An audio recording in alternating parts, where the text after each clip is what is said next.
Hi guys! Alam nyo ba na yung mga tao na mahilig mangutang, mahilig makiusap sa inyo, tapos pagdating naman ng bayaran, pagdating ng due date na sinasabi nila, parang sila pa yung may ganang magtampo kung bakit mo sila sinisingil agad-agad, samantalang sila naman yung nakiusap sa atin, sila naman yung humingi sa atin ng pabor para mabigyan natin yung mga kahilingan nila. So minsan pa nga guys, nagagamit yung sarili natin pera, minsan kumukurot tayo sa konting puna natin, paninda natin para ma-lend natin sa kanila yung pera. Pero meron talaga tayong mga kakilala, kaibigan, kakilala na kapag sinisingil mo na sila, sila pa yung may ganang magtampo sa'yo. Parang kasalanan mo pa na kailangan mo na yung pera na hiniram nila. So hindi na lang nila inisip na ano yung pakiramdam na sila yung gaganyanin ng tao. Feeling nila, obligasyon mo na ikaw yung nagpahiram, obligasyon mong intindihin sila, habang sila naman ay maraming dahilan, maraming sinasabi na kesyo gipit pa sila, ganito ganyan. Samantalang sa ilang mga buwan, o kaya yung iba umabot na nga ng mga taon na hindi talaga sila nagbayad.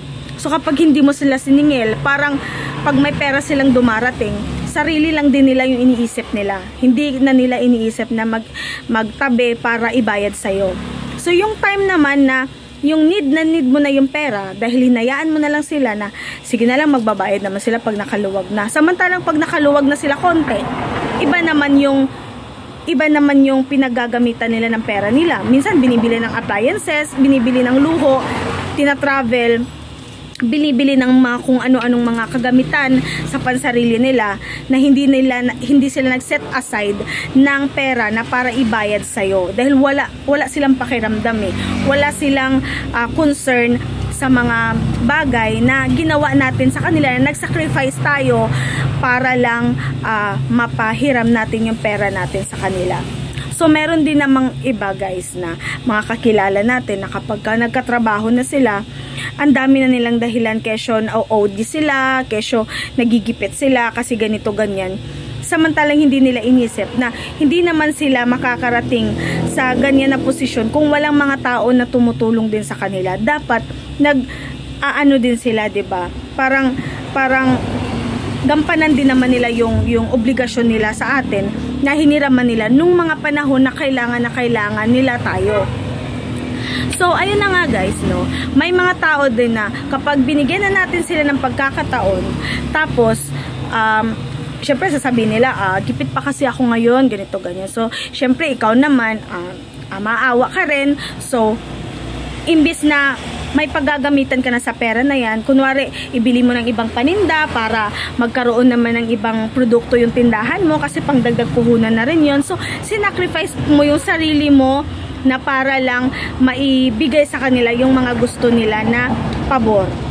So once na nahingi na nila, nabigay mo na sa kanila yung pabor na hinihingi nila, ikaw na yun yung parang may kasalanan kapag siningil mo na sila.